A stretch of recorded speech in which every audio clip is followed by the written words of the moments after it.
Hey guys, what's going on? My name is Neremik, and welcome back to more of the Great Ace Attorney.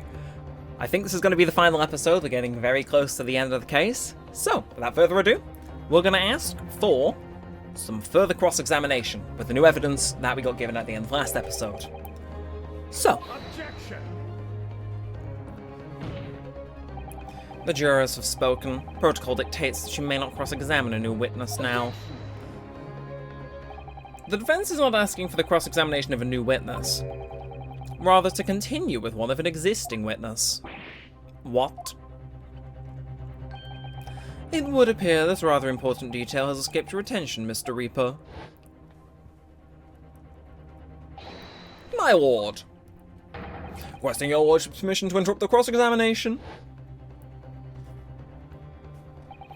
Thank you, officer. Very well, the cross-examination is hereby temporarily suspended. I presume you have no objections, counsel? No, my lord. So nobody can say anything then? If Reno asks to resume his cross-examination of Mr. Graydon? The court is obliged to allow it. This is absurd.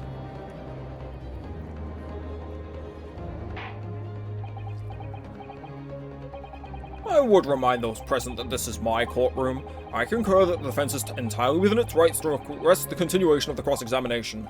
However, I will not permit an unremitting protraction of these proceedings. Therefore, I have decided to afford the defense one final opportunity in concluding the cross-examination. Oh. Counsel, you must choose but one statement from the witness's testimony, and but one piece of evidence to present in support of your argument against it. A single chance to present evidence? If, following that, the situation remains unchanged, I shall move to an adjudication. Is that clear, counsels? You will not press the witness any further. My lord. Yes, my lord. A single statement and a single piece of evidence. Most generous. Well then, Mr. Naruto, it's high time I fell in a dead faint. I leave this in your capable hands.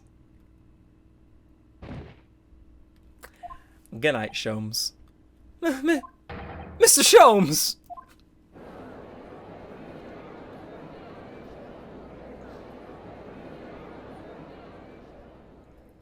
Let's do this then. To stand so insociably before the court in a state of such high fever, even the man has extraordinary strength of mind or an extraordinary lack of feeling. I imagine he's feeling very little right now. The detective is sleeping soundly in one of the antechambers. Strike a man when he's down, why don't you? Well then, counsel, are you fully prepared? Yes. Let's get this. Yes. One statement and one piece of evidence. I won't let Mr. Sholmes down or Iris, so I can't press. I just have to get this right immediately from the outset. I won't waste this final chance that Susato has given me. This is going to decide the entire outcome of the trial. So these are all statements I've already voiced, so we're just going to skip to a contradiction. And I feel I know what it is, but I'm going to explain the reasoning for those of you that maybe you took a break between watching episodes. So, Graydon maintains that he looked through the flap in the door. I pursued the man, but he showed himself in the storeroom. I could see him through the peephole in the door. And he reiterates that again later on. So, as he was trying to flee to safety, I saw the blood splatter all over that wretched girl, and she then tossed the gun out of the peephole, so I picked it up and made my escape. And from our current time of events, he left before we showed up, leaving the two brothers still in the store. But if Susato used the cat flapper mat on the door, then what that means is that, to cut a very long story short, there was no peephole. So, I'm afraid, Mr. Graydon, she couldn't have possibly tossed it out of the peephole, because at the time you were in the store, there was none. What on earth is that eccentric contraption, counsel? Ooh, it's my cat flapper mat, my lord. It makes way for cats to get in and out of a room.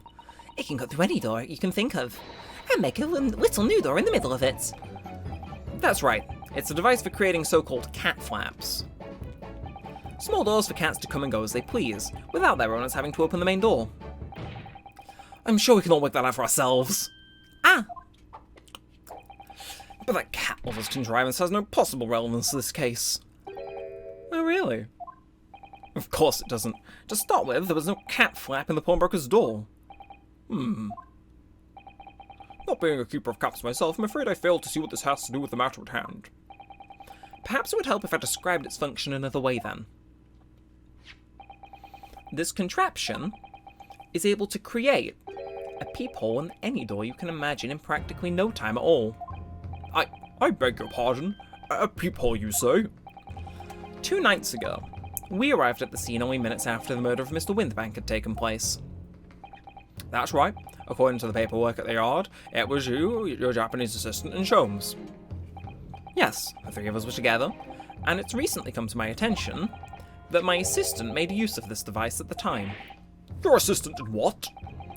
There was a peephole in the storeroom door. I can attest to that. Because I looked through the peephole myself in order to see inside the locked storeroom. This is ludicrous. What are you trying to say? Of course there was a peephole in the door. I said as much in my testimony. How could I have witnessed the crime, for pity's sake? Yeah. How could you?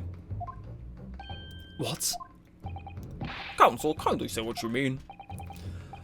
Alright, it's time to strike the final blow. What I mean is this, my lord. My assistant made the peephole in the storeroom door, and until such time as she did, the door had no hole in it to look through! What? No! Objection! This is a farce. Are you really suggesting that the peephole in the door was... Yes, it was created only after the incident had taken place, by my judicial assistant using this device. Your assistant tampered with the crime scene whilst being fully aware of the gravity of her actions? This is the most serious act of vandalism. For which I humbly apologise, my lord. It was in the few minutes that I left the scene in order to pursue the Skulking brothers and alert the police. Nevertheless, in the light of this new information, it becomes apparent that Mr. Graydon's testimony is riddled with holes. Riddled with... Explain yourself, counsel. The majority of Mr. Graydon's testimony that appears to incriminate the defendant is based upon what he witnessed through the peephole in the storeroom door. Yes, that filthy girl shooting the man in the back. However, if at the time of the incident that peephole did not yet exist in the door, there's no possible way that you could have seen what you claim to have seen. In short, your entire testimony is a pack of lies. Ugh. Order, order. Is there any credence in this revelation? Objection! None whatsoever, as my learned friend must surely realize. Exactly, this is just some cheap trick to assign to discredit me. I'm afraid not, sir. Of course it is. Do you seriously expect people to believe that plaything can cut through a solid wooden door? Oh yes, I designed it to be very powerful. It can even cut through the toughest of doors. That's absurd. I don't believe it for a second. I had a feeling you'd say that. What? Mikey, Cooey, time for dinner.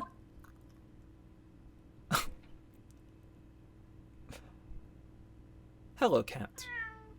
Irish, you're gonna get arrested for vandalism, but you know, way to prove a point.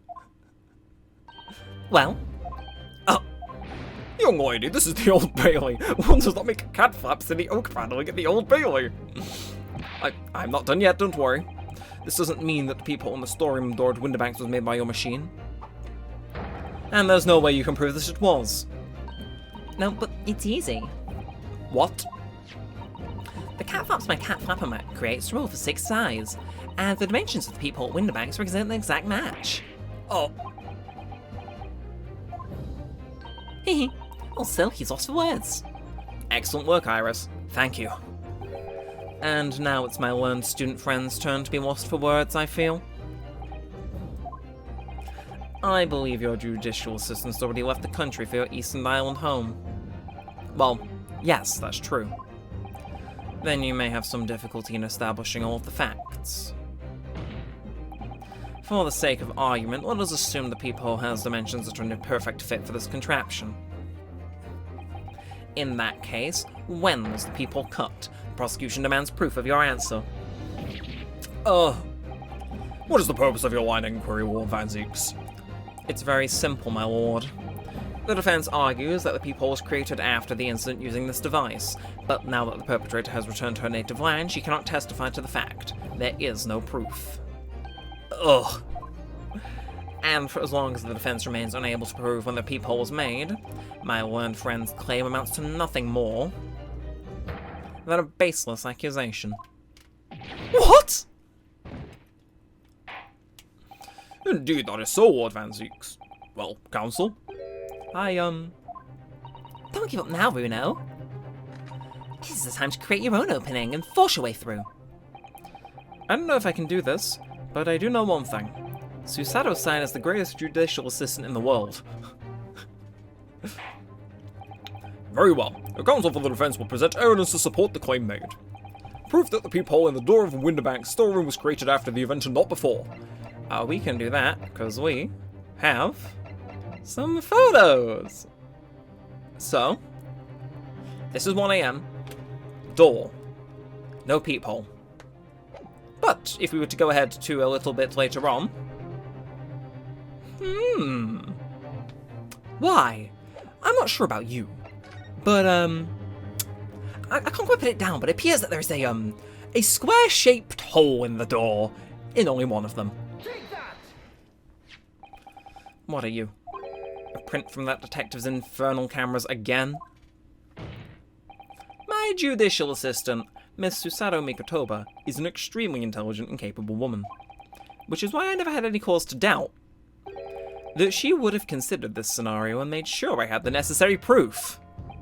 The necessary proof is this photographic print, counsel. This print shows a scene in the shop moments after the defendant entered the premises. Agreed. And it also shows the accused mercilessly wielding a gun in the direction of the defenseless broker. But more to the point, it pictures the storeroom door in the background. Let me see that print again. I don't believe it! This really is quite remarkable. The door to the storeroom is completely devoid of a peephole of any description. Mr. Graydon, you couldn't possibly have witnessed the crime as you claim to have done, because at the time it happened, there was no peephole in the door. In other words, your testimony is a catalogue of lies.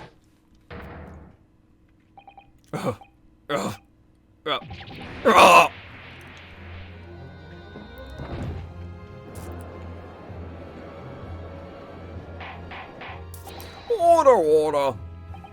I am satisfied that the defense has substantiated its claim beyond all reasonable doubt. This witness's testimony was entirely fallacious. That's not the only thing we now know beyond all reasonable doubt. My learned friend's assistant's guilt can no longer be denied. The woman tampered with a crime scene.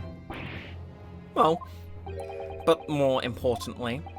Good lord, there's more, Lord Van Zieks. The defense may have established a reprehensible instance of perjury. But that is no proof that this man is the victim's killer.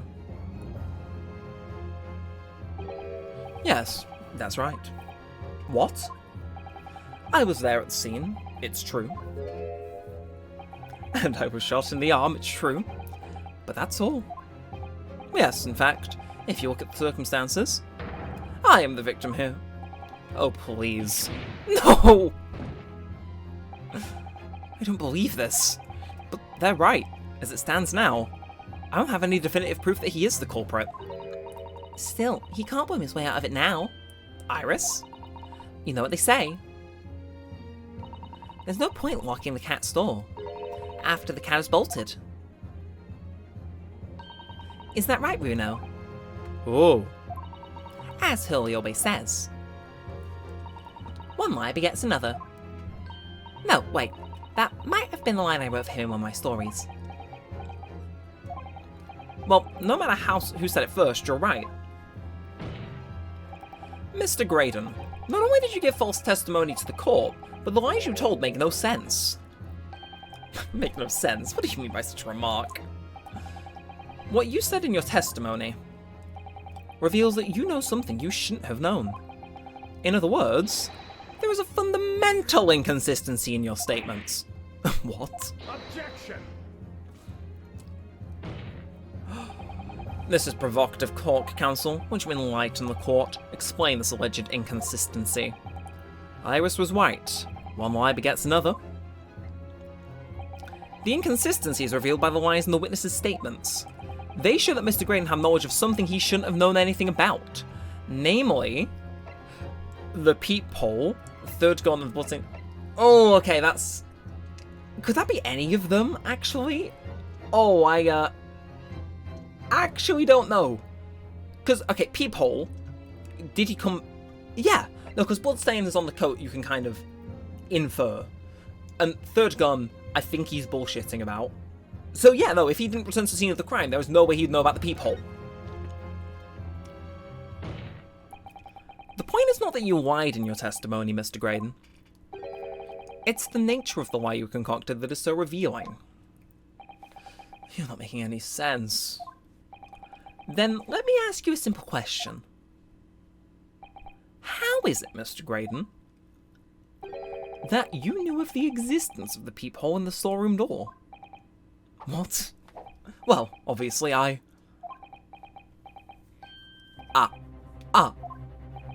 Has the cat got your tongue, witness? The peephole in the door was made after the incident occurred, and once I returned to the shop having failed to catch the two burglars, Scotland Yard's investigations arrived immediately. Since that time, the police have been at Winterbanks constantly carrying out their investigation. Isn't that right, Inspector Gregson? Well, yeah, of course. Place is chock full of porn articles and my lads have thoroughly examined them all. So I gave the order to have officers working around the clock in shifts so we get through it all. And consequently, there's no way that you, Mr. Graydon, could have gained access to the shop. Therefore, you should have known nothing about the people in the storeroom door. So the fact that its existence forms the basis for your testimony is completely inexplicable. Oh. Objection! And yet, the fact remains that Mr. Graydon did maintain that he witnessed the crime take place through the peephole in the door. How on earth is that possible? Could I have a word, please, Lord Van Zeeks? Speak, Inspector. It's just that I really ought to be getting back to the station now to put in my report. There's really nothing more I could add to this testimony, so if it's all the same to you... Permission denied. Oh. It's not all the same to me, Inspector, not at all. You will remain exactly where you are until this trial concludes. Of course, sir. Mr. Graydon, you shouldn't have known about the existence of that peephole. Which can only mean that you must have been informed about it by somebody else. Oh. Objection! Stop there, my learned friend.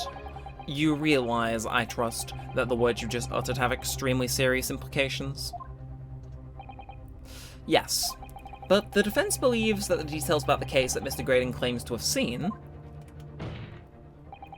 must have been revealed to him by a certain person before his testimony. And in fact, considering a particular clue we have, there's really only one person it could be. Who was the person in question, counsel? Who gave this witness details of the crime scene to facilitate his false testimony? Gregson, I love you. But you're completely fucked. Take that!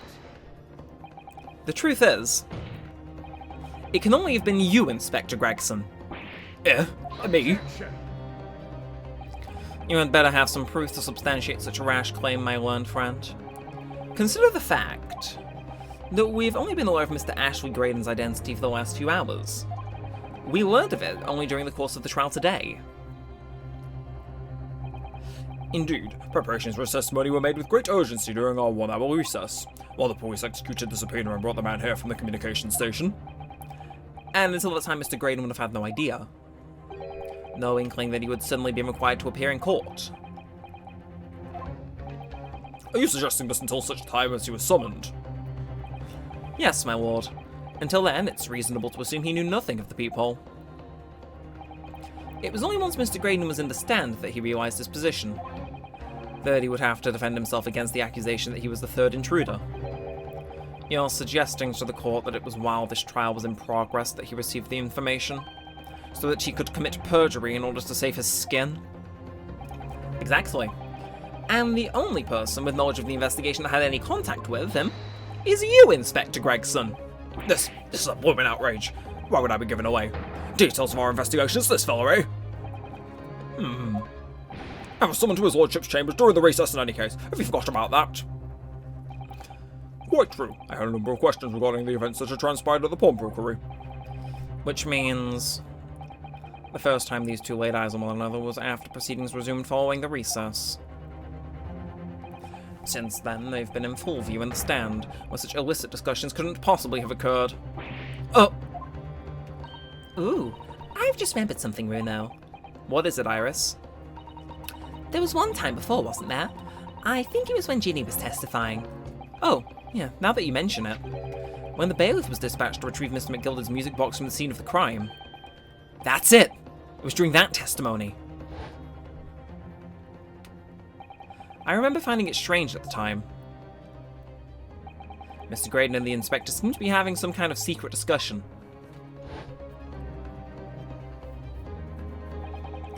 It would have been possible for you to give Mr. Graydon the information he needed then. You little toe rag, you're making this all up. I'm a respectable Scotland Yard inspector, for crying out loud. Why would I do something like that? Why would I be giving away confidential details to the likes of this bloke? Admittedly, you wouldn't have any reason to do something like that for no gain. But perhaps it was part of a deal of some kind. Then it starts to make more sense. What deal, Counsel?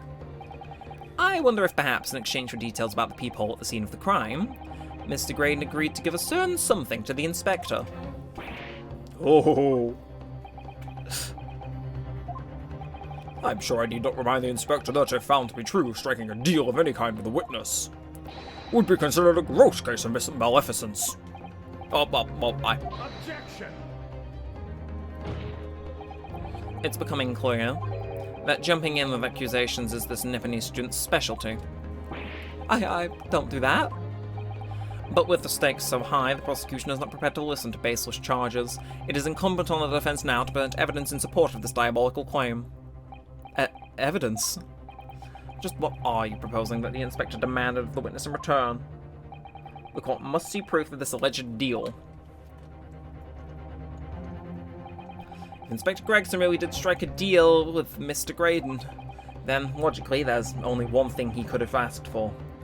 That must be it. Runo, do you think it could be? Yes. It's the missing link that would join all the dots together in this puzzle. I must press you for an answer now, Counsel. What evidence explains the nature of the alleged deal that Inspector McGregson made with the witness? It would be the second disc, I think. Yeah. Take that! Inspector Gregson. Besides this murder, is it not true that you've been working on another very important case? What are you getting at now, Sunshine? Is it possible that this other top secret case is what's alluded to in this newspaper article here? The classified secrets being leaked overseas from the Ministry of Justice? Oh, I'll avoid Nora, could you? We discovered during the course of this trial the music box deposited at Winterbanks by Magnus McGilded. A special music box designed to play 2 discs at once. It would seem very likely now that encoded on the pair of discs that were in McGilded's possession are the leaked classified secrets. So I put it to you, Inspector, that in order to recover the second of the discs containing those secrets, you covertly made a deal with Mr. Graydon in which you exchanged the disc for details of this case. You little... Ah! Order! On the day of the incident, when we met you at Winterbanks, you said this. I'll be taking that whatever it is Mr. McGill's down to the yard, thank you very much. Send it over. No, don't give it to him. It's mine, that is. Mine. I'm sorry, miss. Well, anything belonging to McGilded has to be taken in as evidence now. Scotland Yard already knew at that time, isn't that right? That Magnus McGilded was involved in the stealing of government secrets. My orders were cover the medium used to convey the secrets leaked from the ministry, and do it on the QT, strictly hush-hush. And that explains why, when presented this disc as evidence to the court, you objected so heavily, I presume. Because you knew that it contained highly confidential information. Blimey, not likely. I mean, I wasn't sure of that myself. I realised there was a possibility, that's all. Inspector, surely you're not saying this in order to acquire the second of these music box discs. You did indeed reveal confidential details of the crime scene to the witness. To aid and abet this man in giving false testimony? Yeah, there's no other way that Mr. Graydon could have known of the existence of the peephole. It's the only explanation. A deal is struck between these two men. No! Oh! Objection! If, and I stress if, this sobering assertion turns out to be founded in truth. It would mean that the second disc is, as we speak, here in this very courtroom. Wait, what? In this room? How could you possibly make a claim like that? Because Inspector Gregson is a Scotland Yard detective. What? What's that supposed to mean, eh? As a seasoned policeman, the inspector will have approached this alleged deal with caution. Certainly, he would not have accepted a gentleman's agreement in this manner. No, he would have insisted on having the article agreed upon in the palm of his hand. Good gracious, then you mean to say Inspector Gregson already has the item in question in his possession? Is the second disc actually on his person? Yes! The defense demands that the inspector is searched at once. Definitely. They could only have struck a deal with each other when Gina was testifying before. And Gregsy hasn't moved from the witness stand since. My lord, please, order an examination of his personal effects immediately. Well, Inspector?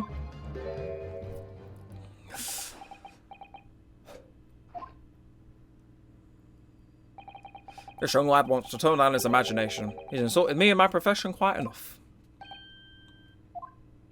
However, if it'll put this matter to bed and dispel any doubts about my involvement, then I'll happily submit to a body search. What? He's going to agree to it? I presume you're aware of the precipice on which you now teeter, my learned student friend. You've made a most serious allegation against Scotland Yard here. If, following the search for the inspector's personal effects, no disc is found, you will be deemed unfit for court service. This trial will end, and my country's government will formally demand of yours, which was severely reprimanded. That sounds serious. Indeed, to have a visiting student make such defamatory remarks about our country's most senior police force is not something Her Majesty's government will be able to overlook. You're just vesting Runa because you're scared. The accusation is beyond serious. You must be prepared for grave consequences. It's true. I can't imagine Gregson would have accepted a gentleman's agreement for something so critical. The disc must have physically changed hands, which means the inspector should have it. But somehow, something doesn't feel quite right here. Very well, counsel. You know the implications, so let me ask you one final time. Yes, my lord. Do you still persist in formally requesting a search of the inspector's personal effects? He's too confident, and, you know, he's confident that he's not going to get caught. So the question now becomes, if Gregson doesn't have it, where could he have put it? Now, if you cast your minds back to last episode, randomly he started shaking the tall Skulkin brother. Which, if he was trying to get rid of the disc to make it seem like such a deal was never, arranged in the event it did come to light, would be a pretty damn good cover to make sure it wasn't found. Yes, the defense formally demands the search to be conducted. Whoa. Don't say you weren't warned, but your typical Nipponese stubbornness may well land you in hot water this time. Perhaps the lesson will do you some good. Fair enough. I've got nothing to hide. I did select search someone else, didn't I? Bailiff, conduct a search of the inspector's personal effects, please. The defense demands a search, but not of Inspector Gregson. What? Now what's all this? I'm the only one you're accusing, aren't I? I thought you wanted to search me. No, Inspector. Not you. Somebody else. What's the meaning of all this, eh? What's the last of you, sunshine? The court shouldn't have to put up with this nonsense. You're being completely irrational. I don't think we are. Be quiet, all of you. Oh! Okay, it was Iris. Bruno's doing what you all told him to do and having the courage of his convictions. So you should respect that and listen to what he has to say in good faith. Because that's the British way.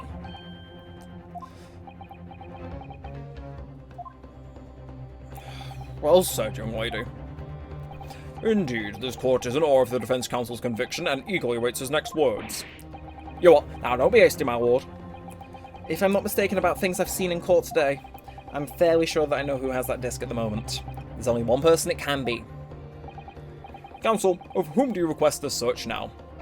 Well, he was shaking the other one, so I'm going to suggest Nash Skulkin. Take that! Of, my lord, Mr. Nash Skulkin. Well, I never. Eh? Why me? Me? Him? Very well then. Bailiff, restrain the witness and conduct a thorough search of his personal effects. Please, my lord. Inspector? Scotland Yard. Here's to object to this search. Objection! Unfortunately for you, Inspector, your objections carry no weight here. Eh? In this courtroom, only the prosecution and the defense have the authority to object. But what of Zeke's?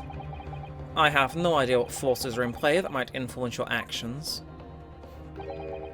But personally, I have no intention of obstructing the course of this trial. Yeah. Bailiff, carry out the search. Now, hold on a mo. I know nothing. No, nothing about no disc. Cut it out! Ah! Here, my lord. In the witness's pocket. I found this. That was the worst, like, I slipped into Mr. Popo voice there, I don't know why. Blame my Dragon Ball box set. Good lord, that's... Another music box disc. I know nothing about it. Nothing.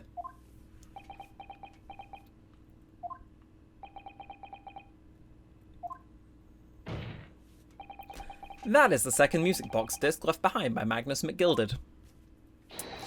Is it not, Inspector Gregson?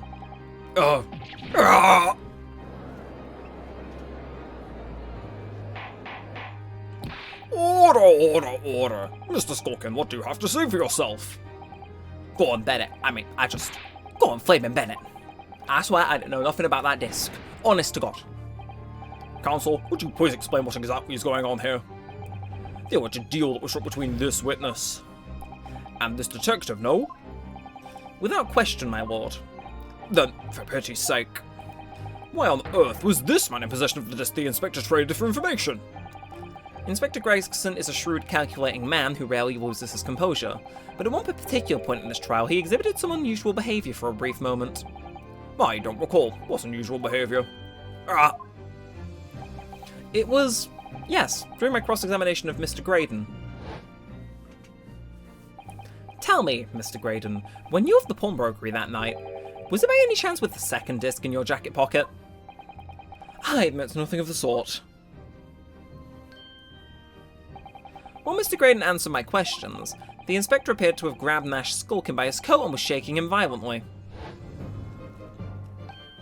Yeah, he didn't know.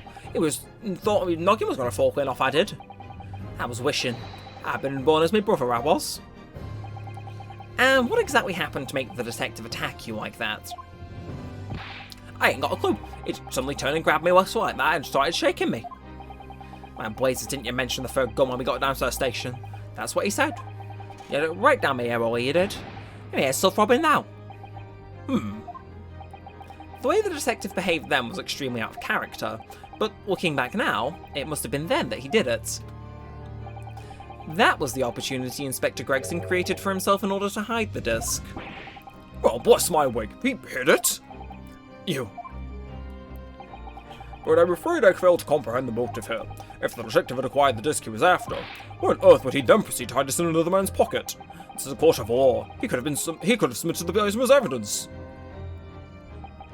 It would appear, my lord, that the inspector was not at liberty to do that. Whatever not. As the man himself revealed earlier, his current assignment has some special conditions. My orders were, cover the medium used to convey the secrets leaked from the ministry, and do it on the QT. Strictly hush-hush. Hush-hush. Top secret assignment, is it? As far as we're aware, the information stolen comes from confidential government communications. It would seem as that information were to be revealed in court as evidence, it would be problematic. Does that sum up the situation, Inspector? I'm operating under direct orders from the ministry. I'm afraid I'm not at liberty to answer that question. So, realizing there was a chance that you may be searched here in court, you took steps to hide the disc you had acquired from the witness. Ah, does this mean? He only pretended to attack Mr. Skulkin in order to get close enough to him, to slip the second disc into his pocket. So it was all a pretense.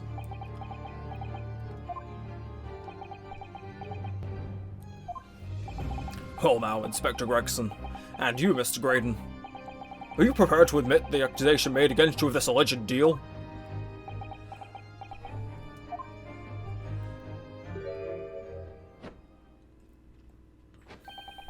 Admit to it. Yours truly, please. Mr. Graydon. Clearly our Eastern visitor has an uncommonly active imagination. However, there's no proof that I passed that disc to the inspector. Objection. But then, how do you explain the reason why you knew about the peephole? I'm under no obligation to explain. What? Yes, I lied in my testimony. That I admit, so sentence me accordingly. But that is all I admit. Murder? Leaking government secrets? Striking a deal with the detective? All of this is this young Eastern man's fantasy. I have no idea what any of this is about. You what?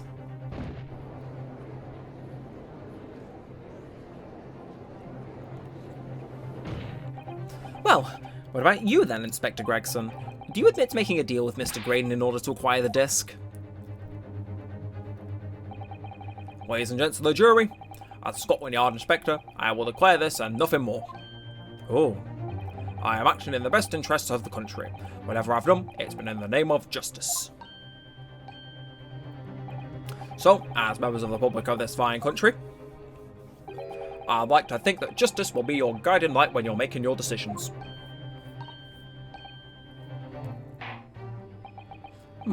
This is quite a quandary indeed.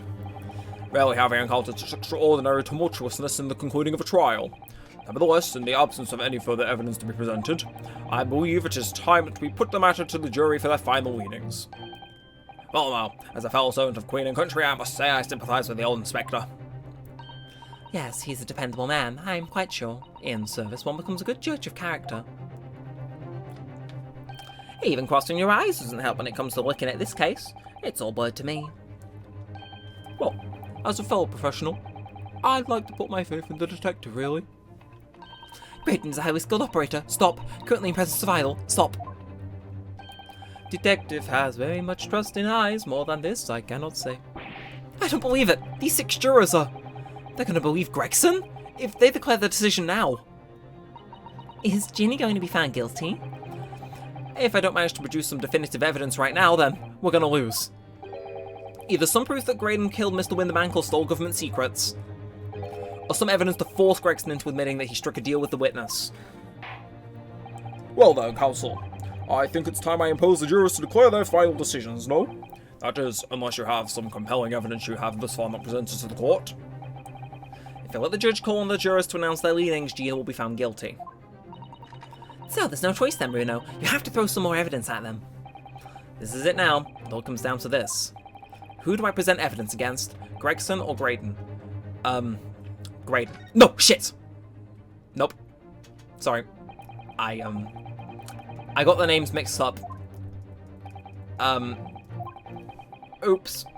Right. Come on, hang on. I expected it to immediately penalise me. Because I've played the game before, I know it's Gregson. It's my last chance. It looks like I'm going to have to force his hand here. One final piece of evidence to get him to admit to the deal he clearly struck on the stand.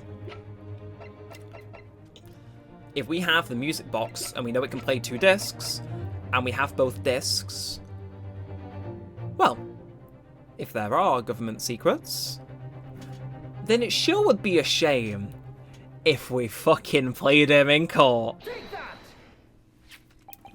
Is that Mr. McGildy's peculiar music box console? Yes, with a disc already in place ready to play.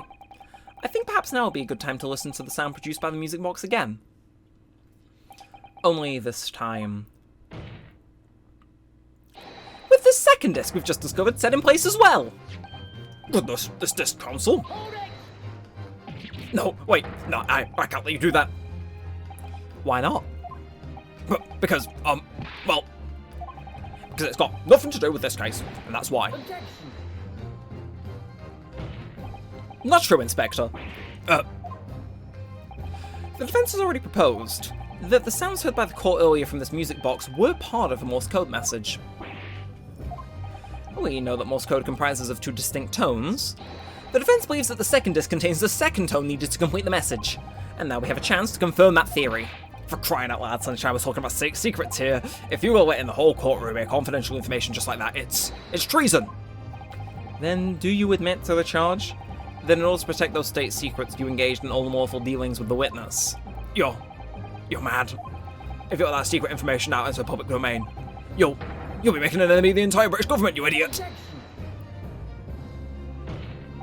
Let's not forget, Inspector, that you, a Scotland Yard officer, read confidential case details to a witness, that you continue to lie to the court, and all because by fair means or foul you're determined to do your duty. Well, by fair means or foul, I'm prepared to do mine. Don't you dare. I will stop at nothing to protect my client. I don't care who I make an enemy of.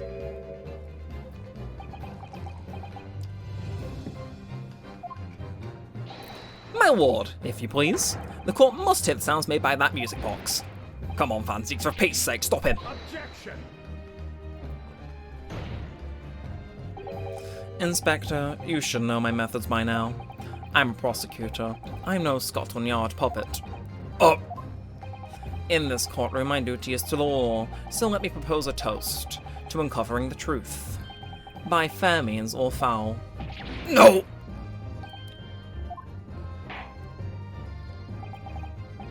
Very well, the defence's stance here and that of the prosecution has been made very clear, I feel. Therefore, in accordance with the defence's request, the court will now listen to this music box as it is set in operation once more. This time, with the second disc in place, and both discs playing simultaneously.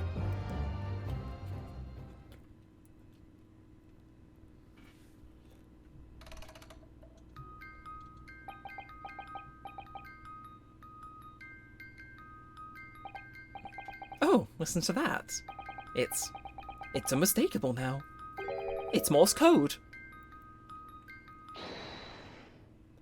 Alright, I admit it. Whatever you want. But for the love of God, shut that blooming box up!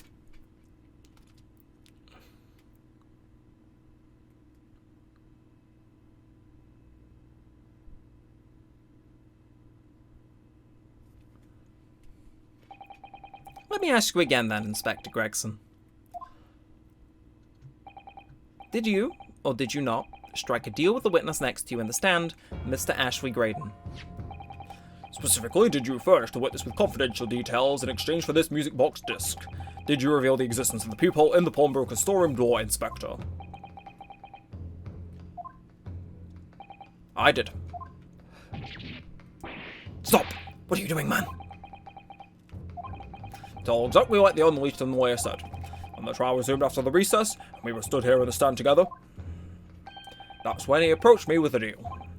Shut up, you imbecile! Shut up! Psst, you there. You're the detective who turned up at the pawnbroker the other day, aren't you? I may have something you're looking for, Inspector, with me at this very moment. So how about a trade? I suggest you accept. All information that may make certain individuals uncomfortable will soon become very public indeed. I couldn't let that information become public knowledge, not under any circumstances. So we accepted the man's proposal, told him details about the case that should have put him in the clear. Peephole in the storeroom door, and the blood stains on the overcoat. By giving false testimony, this witness intended to have the defendant wrongly accused of murder. Inspector, you knew that! Yet you still revealed those details to facilitate the witness's perjury! I did. But then it turned out the peephole had only been made that night, after the incident took place. Scotland Yard wasn't aware of that, if I'm perfectly honest. Well, Mr. Graydon, what do you have to say for yourself? There's nothing and no one left for you to hide behind. You struck a deal with the inspector in order to escape conviction of a very serious crime, namely this. You are the third intruder who broke into the pawnbrokery on the night in question. And you perpetrated the murder of the proprietor, Mr. Pop Winterbank. You. Traitor!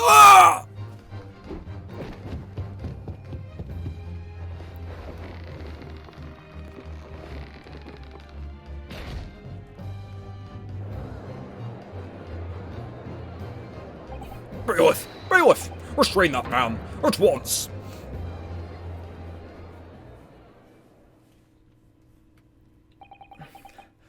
That's it then. It's all over.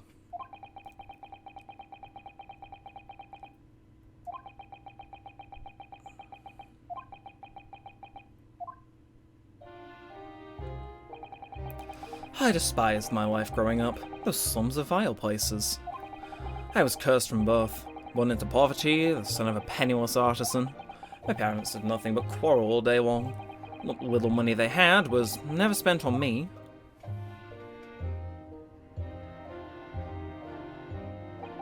So I set about studying, to better myself, to one day escape from that hellhole. And you eventually became a communications officer. I admire your determination. But then you decided to sell government secrets. Why?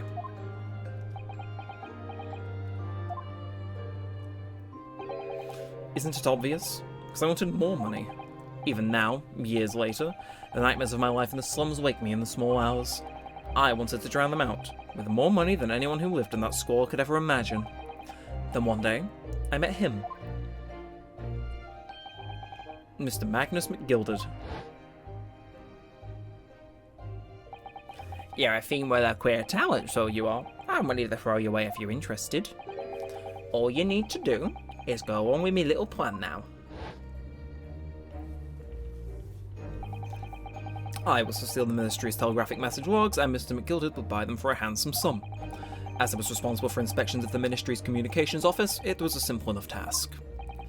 The law of the devil's offerings. How easy it is to succumb. But you surely must have realized the seriousness of the crime you were committing. And for that reason, I took great lengths to ensure that my actions were untraceable. By using the music box. My father was a brickmaker, though my mother divorced him when I was still a child. Yes, Mr. Mason Milverton. That's right, he was very skilled with his hands. He'd once been a music box maker's apprentice. I imagined his skills would be sufficient to create a machine that could generate Morse code, so I sought out my father again to employ his services. It was the first time I'd seen him since I left the slums 10 years earlier.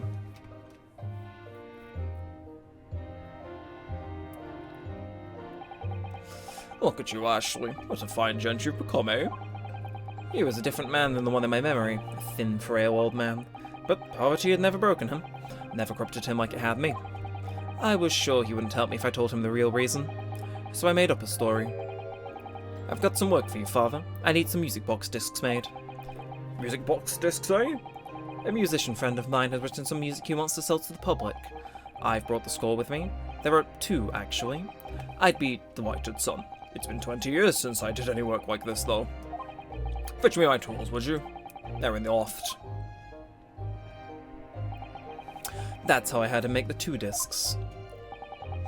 Thereby splitting the information in 2, you were taking considerable precautions indeed. It was to protect myself as much as anything. It meant I could deal with Mr. McGilded in 2 separate transactions. The first involved the first of the 2 discs in the music box for playing them. I exchanged them with Mr. McGilded for 10 guineas. Then, on receipt of the second disc, he would pay 1,000 guineas. So, what happened on the omnibus 2 months ago was the second part of a deal, the exchange of the second disc. Yes, I'd sold the man information that way a number of times already, but it seems he became reluctant to part with his money. But that doesn't quite make sense, Mr. Graydon, for why was it this on the omnibus 2 months ago? Your father, Mr. Milverton, was the one dealing with Mr. McGilded and not yourself. When I received the 1,000 guineas after my first completed dealings with Mr. McGilded, I decided to give 200 to my father for his troubles. But my father realized something was amiss. In time, he worked out I must be involved in something dubious, and when he did, he said to me, "Next time there's an exchange, you let your old man do it, understand? Otherwise, I won't take your money anymore."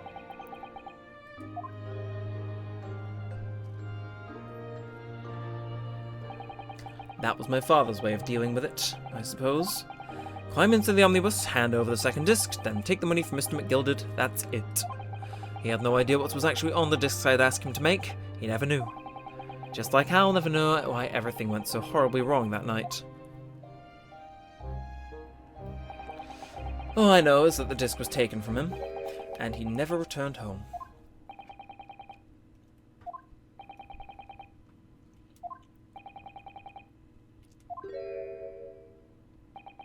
It was only then I found out what sort of a monster Mr. McGilded really was. So after 10 years of not once uttering it, I swore on my father's name.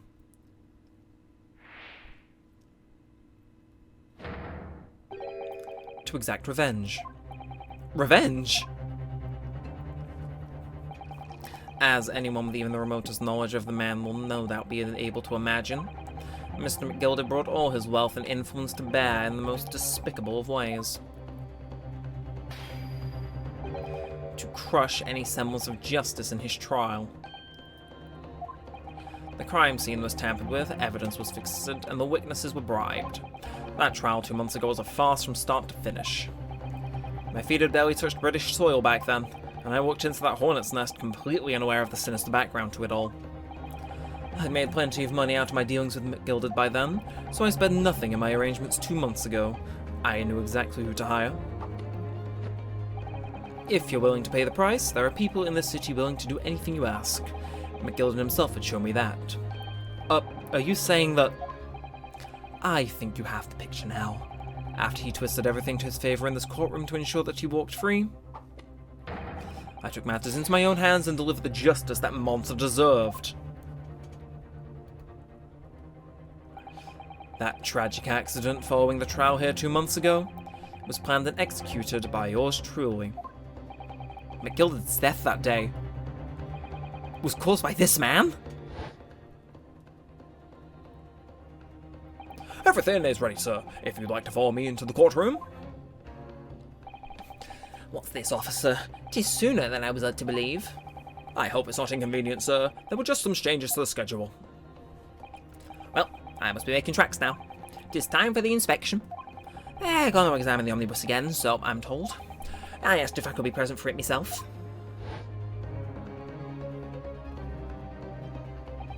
So that policeman who came to tell McGilded he could examine the omnibus again. That's right, an impostor, hired by me.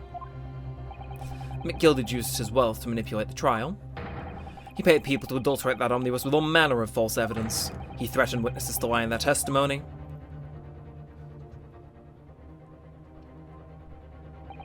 So I gave the man a taste of his own medicine.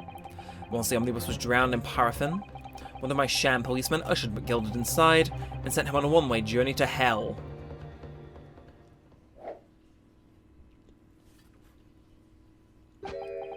An eye for an eye. That's how I avenged my father's death. A spine-chilling account indeed. But that wasn't the end of it for me. There was a loose end, you see. A loose end? Yes, I should think it's obvious. The second disc, which my father had taken to exchange with McGilded. Ah, yes. There was indeed no mention of it in the man's trial 2 months ago. Clearly because it had been removed from the scene of the crime. When I realized it was missing, I remembered something. Something from the first time I dealt with McGilded. Ooh. I'm loving this art style, by the way, for the flashbacks. This is the first of the 2 discs and the music box you need to play them. Well, look at that now. What an ingenious little invention. So then, as promised, 10 guineas for you, young man. What's this? Winterbank's pawnbrokery? Aye, it is pawnbroker's ticket, so it is. You can use it to redeem an article I've deposited there for you. There's no need to give it a name, just hand over the ticket and tell the fiend to watch the word. I put a jewel in for one for you, fetch a good 10 guineas if you sell it, so it will. I've never heard of a pawnbrokery being used in quite that way before. Have you not, Mr. Graydon? One's pawnbrokeries are very useful places, you know. Each one is like an extremely secure vault.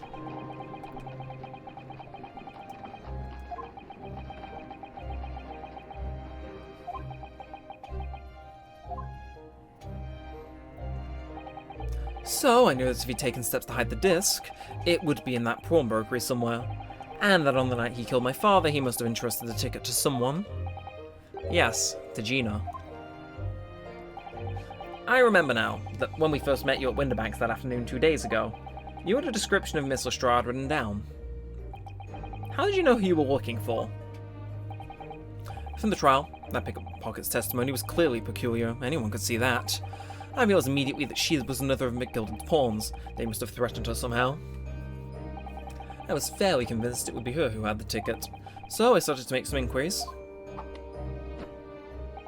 I had a strong suspicion the girl would come out of the woodwork on the redemption deadline. And he was absolutely right. And yes, sure enough, she did. All I needed to do was wait until the girl went to Winterbanks to redeem the articles, but unfortunately she redeemed only McGilded's overcoat and the one disc that was in its pocket. The all-important music box with the second disc inside was missing, because it had already been forfeited 2 days earlier. But I was unaware of that fact. Had I not been, I could have avoided my nighttime excursion. Meanwhile, as our investigation into the stolen government secrets was progressing, we picked up on the fact that McGilded was involved.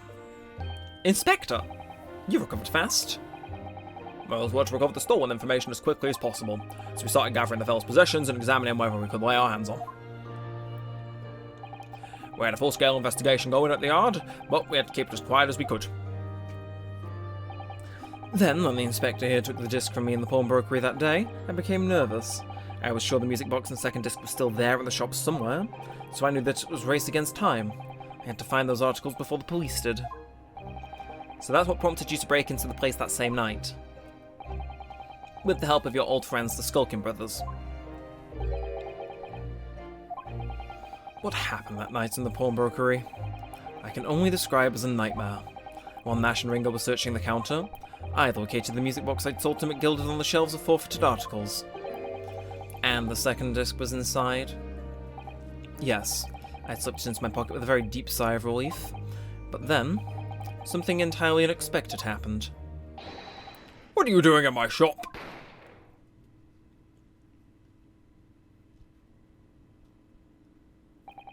A gunshot rang out in the shop and I felt a sharp pain in my left arm. The broker fired his gun and the bullet pierced your limb. Yes, exactly. But unfortunately, I decided to bring my own gun with me that night, just in case.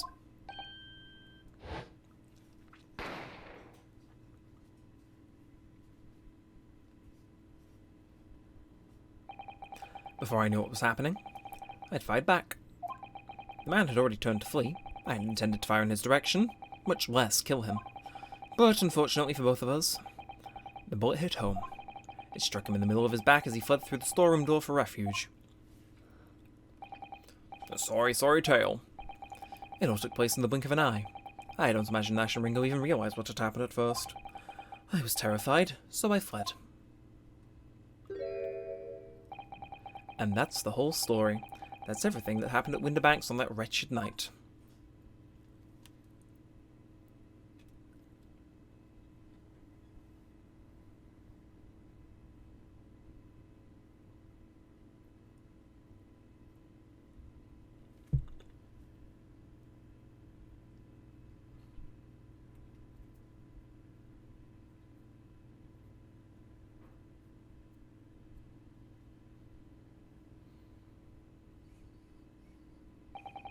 Earlier, you called McGilded a monster.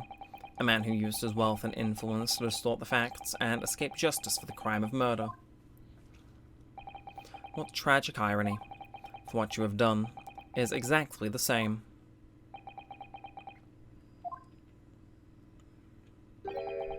You've become the very monster you saw and despised so deeply in McGilded.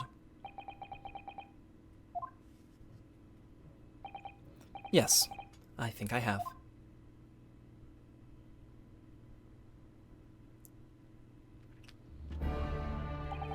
Well, this has been a long and exhausting trial. However, it would seem that at last we have arrived at the truth. Inspector Gregson, what of Mr. Ashley Graydon? He's been restrained, my lord, and has been escorted to the yard. He'll be charged with the murder of Winterbank and the stealing of government secrets. Very good. And you, Inspector? Regrettably, you will have to face charges yourself. Yes, my lord, of course. It transpires that you were complicit in helping a criminal escape justice. That fact remains, whether or not you were doing so in the line of duty. The crime is a serious one, Inspector, and inexcusable. Now to the defendant, Mr. Gina Lestrade. Yeah? It is time for the final adjudication. Is the jury ready, Foreman? Yes, sir. Guide-up squadron standing by, sir. This is really it now. Let's push. Final call. Finishing whistle. I am ready to deliver their verdicts. Thank you, Mr. Foreman. Very well, ladies and gentlemen of the jury. You will now declare your final decisions to the court. Not guilty. Not guilty. Not guilty. Not guilty. Not guilty. Not guilty.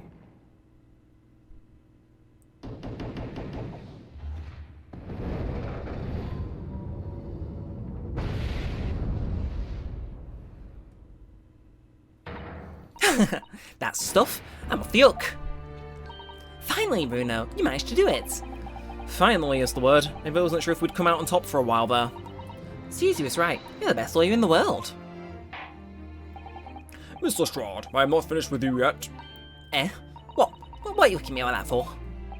Before you start enjoying your freedom, there are certain other crimes to consider, Eh? 2 months ago, in my courtroom no less, you gave false testimony, did you not?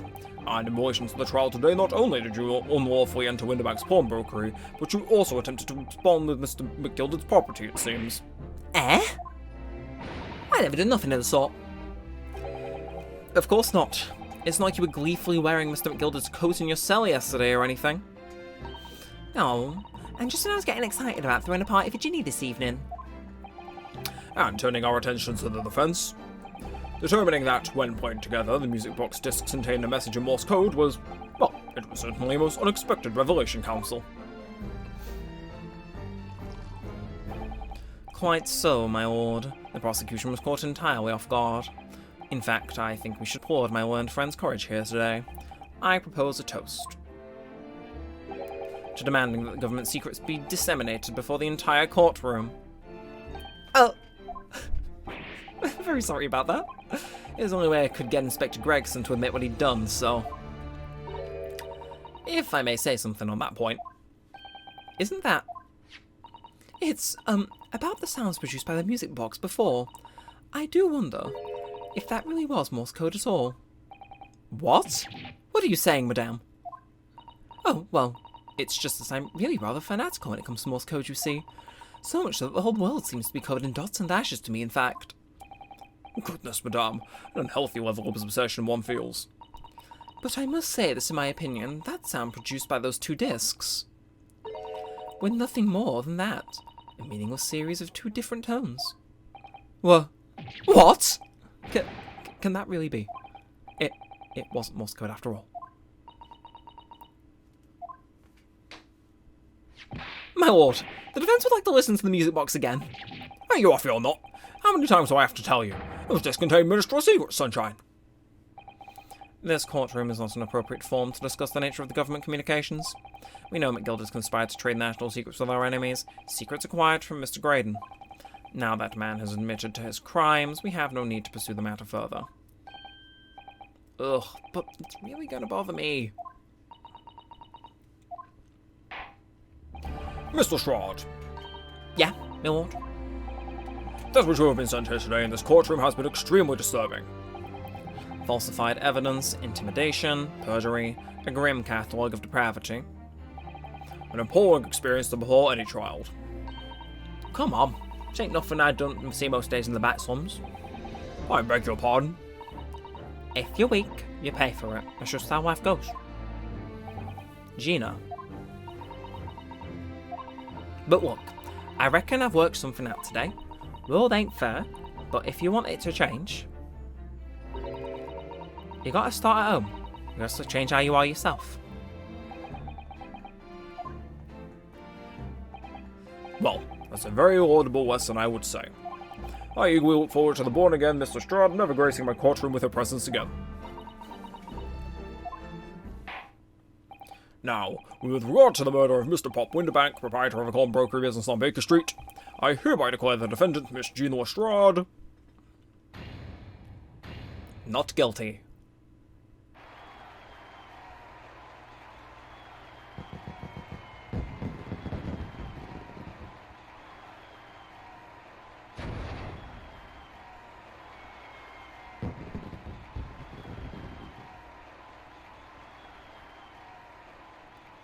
Hell to the yeah. That is all. Court is adjourned.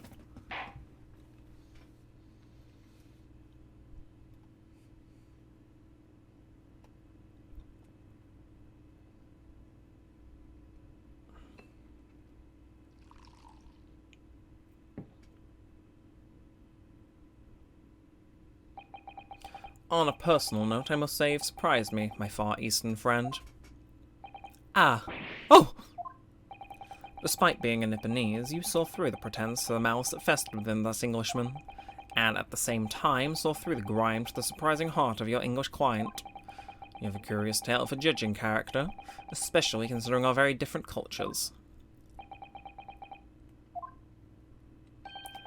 I don't think there's anything curious about it. Whether from the Empire of Great Britain or the Empire of Japan, we're all human beings. We're not so very different on the inside. You know, I took this case for one very simple reason. To lock swords with you once again here in the courtroom. You did? When I encountered you for the first time 2 months ago, it reminded me of toasting friendship and trust with one another Nipponese, only to find my trust betrayed. Though you, I hope to look into the eyes of the man I once knew, and try to understand. You mentioned something similar earlier today, about total betrayal at the hands of the Japanese. What happened exactly? Well, you may ask, and one day, when the time comes, we will learn the answer, whether you like it or not. Alright, well, I'll wait for that day if I must.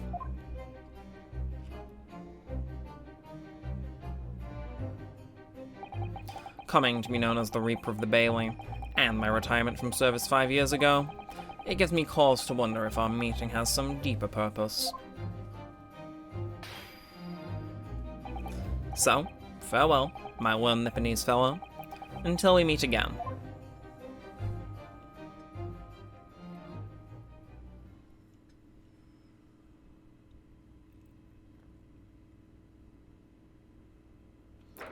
th of April, 5:24 p.m. The Old Bailey Defendants Antechamber. It's done. It's over at last. But where's Iris disappeared to? Ah, congratulations, Gina. I knew it all along. I knew that you were innocent. Well, you did what you said, Mr. Naruodo. You believed in me, right up to the end. You're as odd as your name. What's odd about it? I told you I had faith in you, didn't I? No one ever asked before, see? Kept promise, I mean, properly.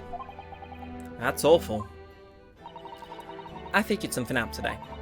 All my life, growing up in the slums, I never trusted no one. But that's because I've been scared of being stabbed in the back. I mean, The more you trust someone, the more it hurts when they let you down. Yeah, I think I can understand that. After all, I had a taste of it in that trial 2 months ago. I chose to trust someone and paid for it. That betrayal left a big scar. You know though, Gina, I worked something out quite recently too. Trusting in someone is really an exercise in learning to trust yourself. And when your gut tells you it's the right thing to do, your trust is rewarded. There's no better feeling in the world. I think I have you to thank for that reminding me of that valuable lesson. Oh, well, if you say so. Don't make a fat load of sense to me, though. I'm trying to say that putting my faith in you, Gina, has been a real pleasure. For crying out loud, pack it in. But I suppose I sort of feel the same way. I mean, sometimes trusting someone else is, you know, alright. Thanks. This is the way I see it, Renosuke. A defense lawyer is only as good as his faith in his client. And that comes down to how much faith he has in himself. After this experience, I'm starting to feel like I understand what you mean. Kazuma, am I living up to your expectations? Am I turning out to be the lawyer you believed I could be?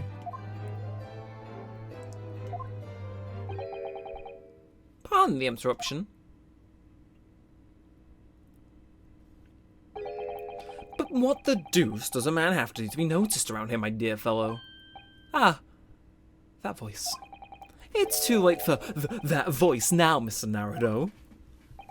I've been standing here patiently in the corner of the room for an eternity. Ha ha ha ha, yes, it was me all along, I would have said when you finally noticed me. But you people, with your incessant babbling. Mr. Sholmes? Ha ha ha ha, yes, it was me all along, you see.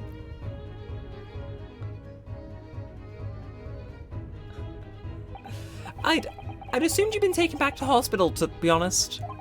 Indeed I was, but I managed to escape again. Oh. I happen to be aware of one or two foibles of the doctor who was tending to me. I merely made my knowledge of them known to the man, and he happily issued me the leave of absence. How very above board. But enough of my adventures. That was a fine victory, Mr. Naruto. Your tireless efforts justly rewarded, I feel. Congratulations are in order. As a close friend, I tip my hat at you. Oh, thank you. Some great detective you are. Pink, gold beamed, maybe. Have I irked you in some way, Miss Lestrade? Well, you've been having a snooze in your nice soft bed, some of us have been fighting for our lives. Ah well, that bullet did cause me to lose a substantial amount of blood, it's true. So I have indeed been feeling somewhat cold. Not perhaps as cold as ice, but, well, have a feel. Could you take your hands off my neck, please, Mr. Sholmes? And in some way, I suppose, congratulations are in order for you too, Miss Lestrade. What's that supposed to mean? Why so off-eyed? Well, naturally, it isn't my intention to alarm you, but an acquittal in a trial with that particular prosecutor, perhaps a little precarious. Well done, Mr. Sholmes, not alarming in the slightest. Oh, repeat, you mean? Because anyone who's found not guilty in a trial he was working on winds up dead anyway. Is that it? The very points I was trying to make. As exemplified by the fate of Mr. McGilded, in fact. But of course, I pay no attention to such irrational drivel myself. Yeah, well, it's not for me. Oh, really? Of course not. Way I see it, the Reaper's a bit like I'm upstairs. Him upstairs? You mean, like, God? Yeah, I'm upstairs, and knows what's what, right? He knows people are like on the inside. Hey, well, I got the wrong end of the stick. There are some covers like that bog trotter what are rotten to the core. At the end of the day, I'm him upstairs, make sure they always get what they deserve. I suppose that's one way of looking at it. Divine justice is one thing though, the Reaper taking matters into his own hands and claiming lives is another. Well, it ain't like they were gilded to the world, so I'm not scared. I got principles, see.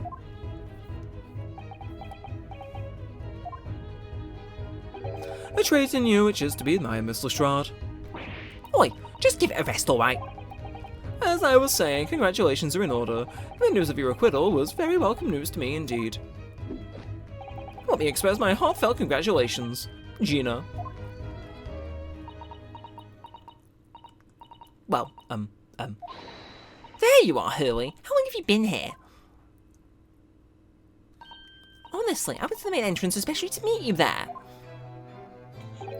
Iris, my dear, I do apologize. But wait until I tell you what happened. This pair made a fool of themselves. What happened? As you know, I have a penchant for disguise. I was hiding in this room dressed as a bailiff. But these dolls didn't even notice my presence at all. They had no idea. Can you imagine, Iris? Would you credit it? I'm not sure really. I beg your pardon. I'm sorry, Hurley, but you just don't have the weighty presence you seem to think you have. In fact, you really ought to be careful about that. It's going to land you in trouble one day. I'll be careful. Ouch. Anyway, it's such a shame. I was hoping to throw a party for Ginny tonight, but you won't be able to come, will you? Don't look at me like I'm going to be going home for a while. You were the judge's patter. I was to make amends for, apparently. Or them offences. What was it again? Breaking and entering, taking the box shot stuff, what was in look, blah blah blah. Yes, I think you'll find that basically being a pickpocket is the main offence. But that even ain't an offence, it's a job, innit? I don't think so. Still, it has got me thinking all this. Maybe I should start looking for another line of work. I mean, you didn't start off as a lawyer, did you, Otto? Well, no, but I was never a pickpocket. Well, anyway, I reckon I can make a change. I'm going to do something for all them like me at the Suns. Something that makes a difference for them. It's a wonderful idea, Ginny. I'm sure you can do it.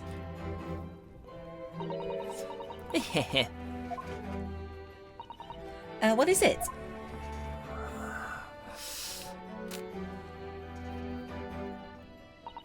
Nothing. Miss Gina Lestrade. The prison carriage has arrived from the dam. Come with me to the barricade at once. Right. Well, looks like I'm off then. Yeah. Goodbye, Gina. And good luck.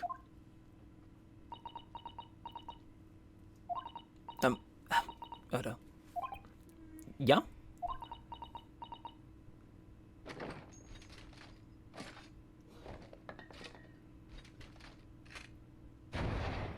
Ah!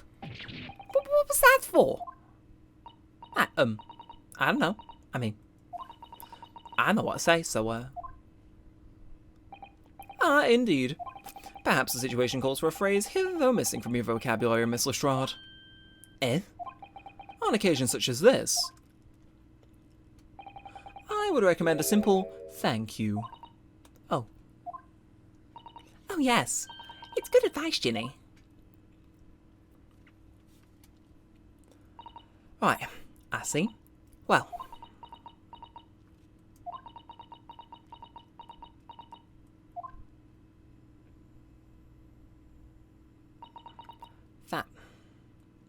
Thanks, Odo.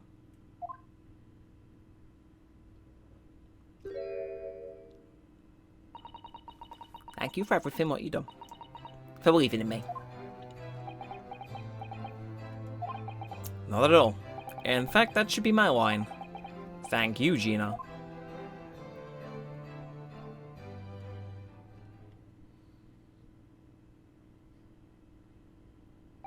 Well, there she goes. Wonder if I'll ever see her again. Oh well, quite the indomitable pig purse. Oh, I nearly forgot. I bought a paper outside. It's a special edition and this trial is all over the front page. Pickpocket's innocence proven. Isn't it wonderful? You should have shown it to Gina, Iris. She would have been thrilled. Oh no, how silly of me. But anyway, would you like the good news or the bad news? Not again. Well, what do you say, Bruno? Hurley? As usual, I think I'd rather get the bad news out of the way first. Absolutely not. I have no intention of listening to anything but good news. And there you have it. How people answer that question says a lot about them, doesn't it? Let's not go there. Alright then, maybe let's start with the good news this time. The rain has finally stopped. It was a record level of rainfall, apparently. Well, that is good news indeed. We can journey back in greater comfort. Alright then, what's the bad news? The huge storm has left the seas very choppy. The channel in particular is awful, so sailings out of Dover have been delayed by a day or more. Wait, Dover? That's right. If we head to the station immediately, we may still make it in time to wave Susie off. But, there won't be a train, surely. We couldn't be that lucky. Who do you think I am, Mr. Naruhodo? Mr. Sholmes? I rushed to Victoria Station earlier and made a special express. If we hurry now, we should be there in time for dinner. And I know of a fine restaurant that serves the most delicious baked soleil. I don't. The great detective does it again. Indeed he does. I happen to be aware of a number of the rail transport director's foibles. What? I merely made my knowledge of them known to the man, and he happily waited on the locomotive. Elementary. Just an idea, but it might be wise to stop manipulating people that way. What are we waiting for then? To win the Victoria. I've been to this train station. Go me. I have in fact not been to Dover though. But, final time card of the game, I think. 18th of April, 5:32 AM, Port of Dover, Quayside. Or Quayside. That took somewhat longer than I anticipated. Susie's boat must be about to leave now. Miss Sasato, where are you? Over there, look! It looks like she's reading something.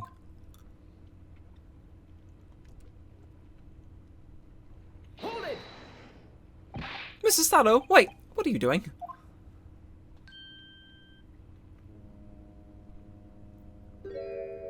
Mr.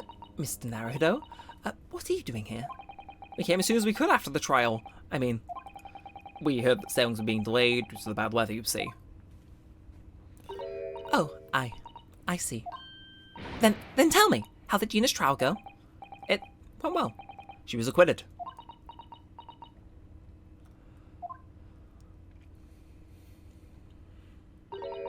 That's wonderful. Really wonderful news.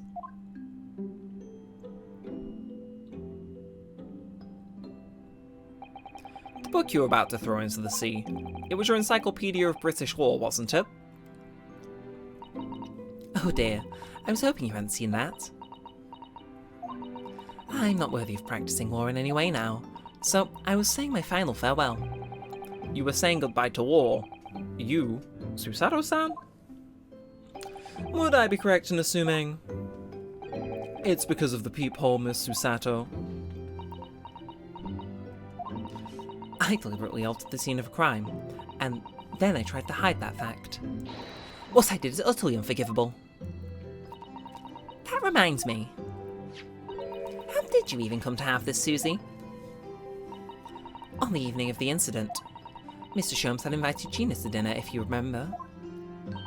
Oh yes, we had a wonderful time.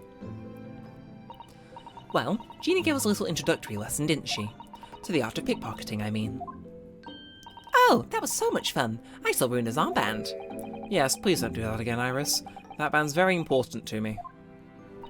Well, if it's so important, you should pay more attention to it. You didn't notice for ages. On a whim, I thought it'd be fun to see if I could take the cat flapper mat, so I put it up my sleeve. Really? Then I rather forgot about it until I found myself in Mr. Winterbank's shop later that night. I see. And then...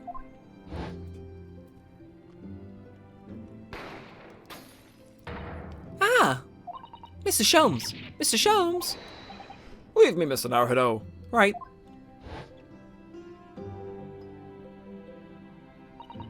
After Mr. Naruhodo had left the shop, I started to think. That door started to play on my mind. The storeroom door, you mean? Yes, if Gina was anywhere in the shop, I realised it could only be behind that door. And at that moment, the little device I had up my sleeve sprang to mind. I was so worried about Gina, I simply had to know. So you used the cat flapper mat to make the peephole in the door. As captured by photographic pins of the shop. By one of Hurley's red-handed recorders. Indeed, it was one of the first importance at that point. Precisely when the peephole was made, that information would prove to be Mr. Naruhodo's greatest weapon, though naturally without proof it would have amounted to nothing. But when I looked through the hole in the door, the sight that met my eyes made my blood run cold. Thoughts started to run through my mind. I remember that trial 2 months earlier, the trial with McGilded. I thought about how he had manipulated the evidence and arranged false testimony to secure his freedom. It made the British justice system feel very dark and sinister to me. And then, a terrible thought occurred to me. What if some wicked criminal was planning to do the same thing now? Because from the appearance of the crime scene, it looked exactly as though Gina had shot Mr. Winterbank. Even though I was sure she would never have done such a thing. You were worried that the true culprit would try to frame her for the crime. That's right, but then I realised it would be very difficult for anyone to give false testimony in this case. What do you mean? Well, the crime appeared to have happened behind the door of a locked room. For someone to claim falsely to have witnessed it, there would have to be a way to see beyond the door. Ah! For which, a peephole would be the very thing. Only the peephole I'd made wasn't actually there until after the crime had been committed, of course. And the criminal would know that, so that it wouldn't make any difference. But the possibility of a rather ingenious trap was there, was it not? A trap? Is that why she did it? So, is that why you kept it secret, Susie? You never mentioned that you made the peephole to anyone, not even to the police. I know, and I knew at the time what I was doing was wrong. A criminal offence, even. That's why I decided to confide in Mr. Sholmes. If Mr. Naruhodo was completely backed into a corner with no other possible means of escape, the truth about the peephole could save him. That was my plan. She really does think of everything. But then, why didn't you just tell me everything before the trial began? My dear fellow, you're not thinking straight. If she had done that, it would have rendered you complicit in the whole escapade. Ah. You could have been disbarred if you had been seen to have knowingly tampered with the crime scene.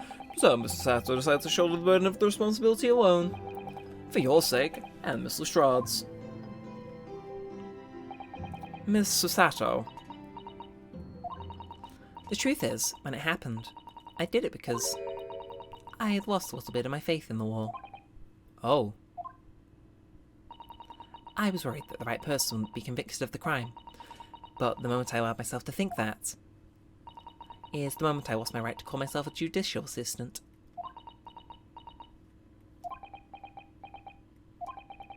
What you did isn't comparable to what he did. Graydon is the one who lied in the witness stand, using that peephole as a way to implicate Gina. And besides, if the peephole inconsistency hadn't existed, I'm not at all sure that would have been acquitted in the end. Miss Susato, what you did saved Gina's life. Well, with your kind words, Mr. Naruhodo, you've saved me too, from my regrets.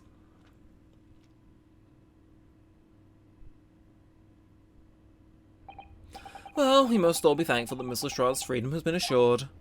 Yes, exactly. Although some of the loose ends in that trial will continue to play on my mind, I'm sure. But the revelation that the music box contains secret messages, Mr. Naruhodo.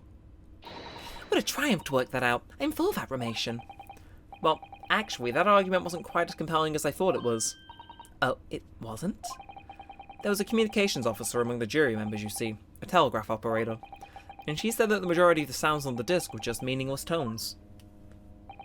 As one would expect, after all we are talking about secret government communications. No doubt they were written in cipher to avoid being readily understood should they have been intercepted. In cipher? I see.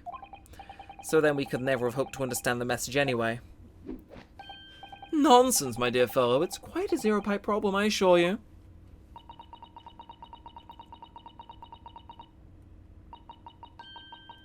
A. So, Guy? What? Well, that can't be a real word, can it? How funny. Wait, Iris, what did you just say? Oh, I just said asogi. That would mean something to you? Mean something? Sogi was the name of my best friend. What? But how? How do you know that name, Iris? I wrote it down during the trial before, when the message was playing on the music box. She transcribed it on the fly. She really is a genius. I thought the message probably wouldn't be written out in plain Morse code, so I tried various ways to interpret it. But whatever I tried, the words just didn't seem to make any sense. That is, in English at least. Oh! It suddenly occurred to me, you see, there's more than one Morse code, not just the English variety. Various countries around the world have altered and added Morse code to use it in their own languages. I don't believe it. Are you saying? That's right. I've only actually seen a chart of Japanese Morse code once before. But I think it's based on the Iroha panagram, isn't it? And you mean to say that in Japanese Morse code the message says Asogi? Yes, I think so. Sorry, but I don't remember all of the Japanese Morse code. Iris, would you let me see that? Mr. Sato, do you know it? Do you know Japanese Morse code? Yes, I spent some time studying it. Because I'm quite sure Morse code will become ever more important for international communications. Then might I recommend, my dear madame, that you focus your efforts on the English version? Be that as it may, Iris, show me that message, please. Of course.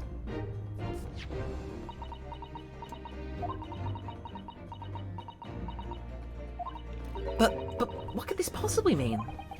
Whatever is in that long sequence of supposedly meaningless dots and dashes. It's made the colour drain from Susato-san's face. There's no doubt that this message is written in Japanese Morse code. So the British Empire has been using Japanese for its secret communications? I don't understand the reason why, but the message appears to be a list of 4 people's names. 4 names? The first is Kei Asogi. Kazuma Asogi? Why? Why was his name on that disc? The second is A Shin. Shin? I don't recognise that name. The third is T Gregerson. Gregson? Ah, it would seem Tobias Gregson is the 3rd man on the list. And what's his name doing in a secret government communication as well? And the last name... What's the matter, Miss Susato? It's just so strange, so unexpected. Oh, what is it, Susie? Don't keep us in suspense. The last name is J. Wilson. What? Wilson? John H. Wilson? You mean my dad? It says only J. Wilson, so I'm afraid I can't be sure. Then, after the 4 names, it reads, if I translate from Japanese, that is all 4. And that's the end of the message. Or rather, the end of what you noted down, Iris. I just can't believe it. Who would ever have thought that those discs contain Japanese Morse code? Not to mention a strange list of some disturbingly familiar names. It would appear this peculiar message is a communication of some kind between Great Britain and the Empire of Japan. So, Daddy could be in Japan then, where Susie and Runo come from. Oh, well. No. It's not very likely, really, is it? I mean, there are thousands of people with the surname Wilson, so there's lots of J's among them. Professor John H. Wilson, visiting professor of medicine at the Imperial Yume University. But we can't tell Iris about that now. We just can't. This is strange. Somehow, in solving the case of Mr. Winterbank's murder today, I feel like I've rolled back a boulder at the mouth of a very dark cave. I do wonder if perhaps it's a dark cave that we shouldn't go wandering inside.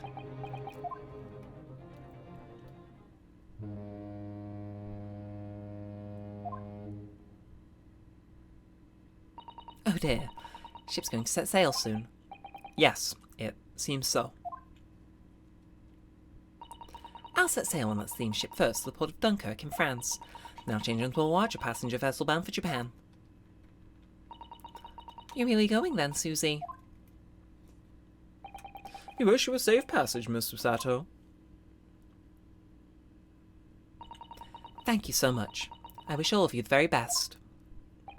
Miss Susato, I'd hoped to have you always at my side, to guide me and support me.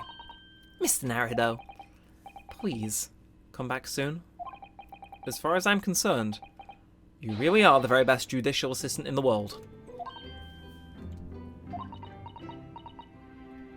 I'm quite sure. I'll be back before you know it. Really, Susie? Oh, now don't forget, Iris. I made you a promise I've yet to fulfill. A promise? About your manuscript. Ah. Oh yes, the Hound of the Baskervilles. Well, I'll be waiting for you then, Susie. A promise is a promise. Definitely, Iris.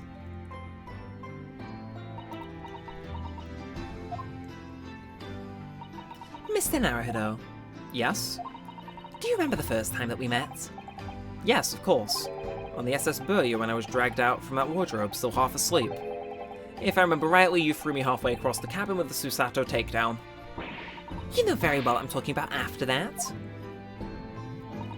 It's strange, but being thrown together as we were in that case, I somehow felt straight away that you were the perfect person to continue Kazuma-san's great legacy. Miss Susato. And my instincts were right. I really want to believe. No, I'm sure that... I'll be back soon. Farewell until then.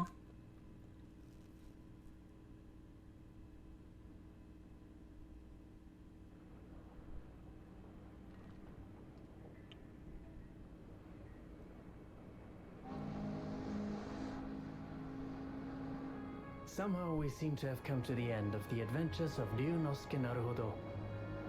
Or the first volume, at least. Looking back now, it feels as though fate has led me on this journey.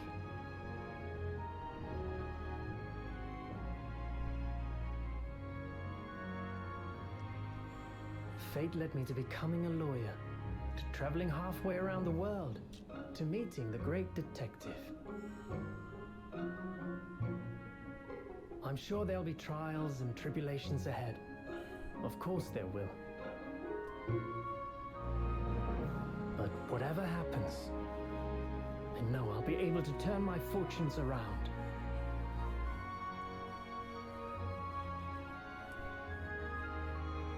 After all, I have the greatest friends in the world on my side.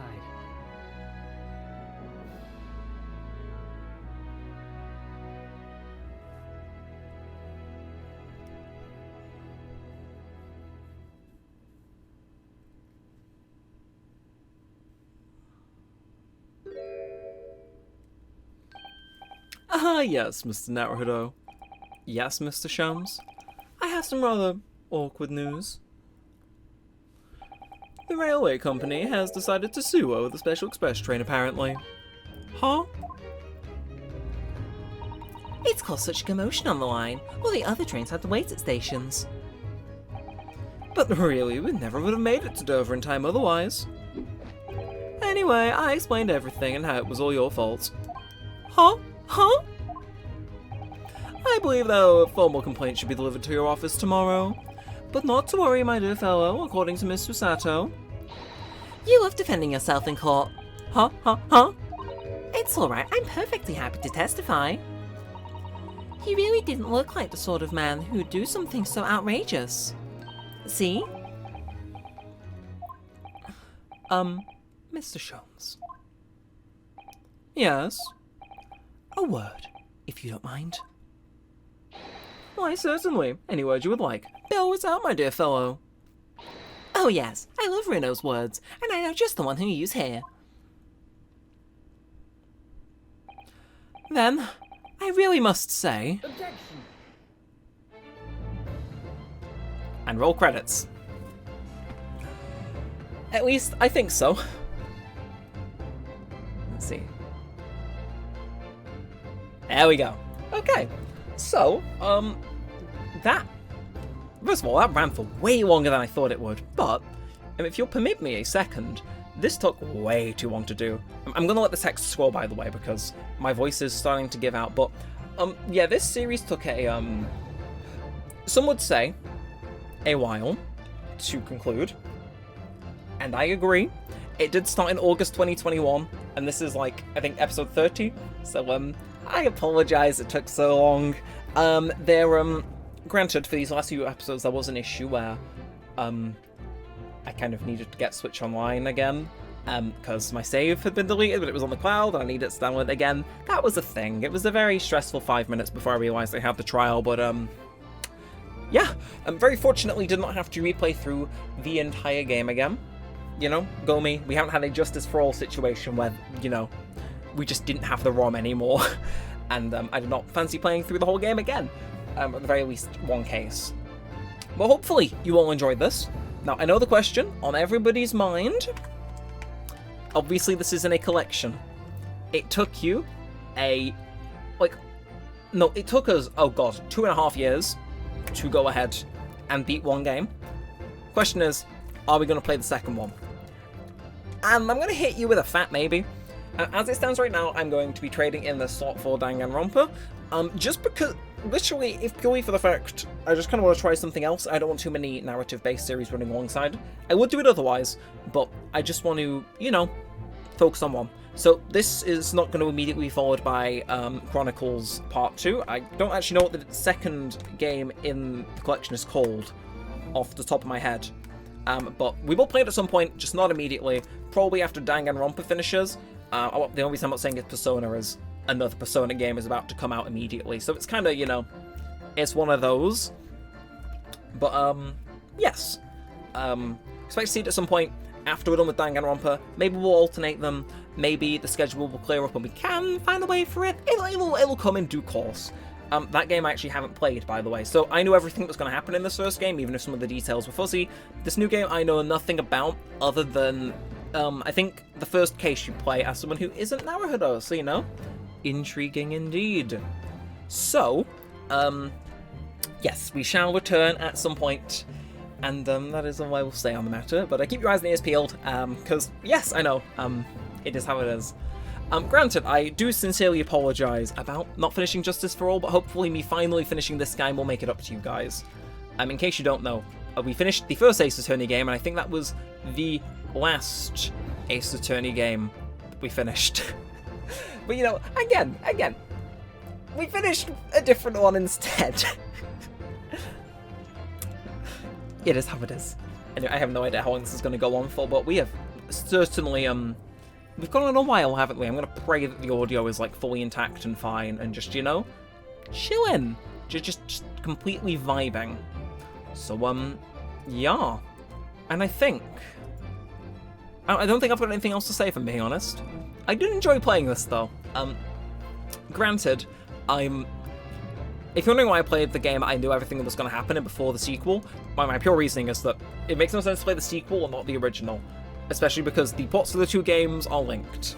I just didn't anticipate it to take this long. I am, as I am. But hey, maybe going into a game where I don't know all the plot beats that are going to happen, maybe that'll spur me to be more consistent when we get around to playing it. It is a promise I will play it at some point, if for some reason I don't get hit by a car. Because it's like, I own the game, I may as well use it for a series, you know? So, yeah, I got you, don't worry. But yeah, good to see like a nice scroll by of all the characters. If I was in any way competent at remembering how I voiced most of these people, I would have done this, but I do not actually. Shockingly. Yes, to be fair, I think the voices were quite on. I recorded this in the last episode back to back if it wasn't obvious.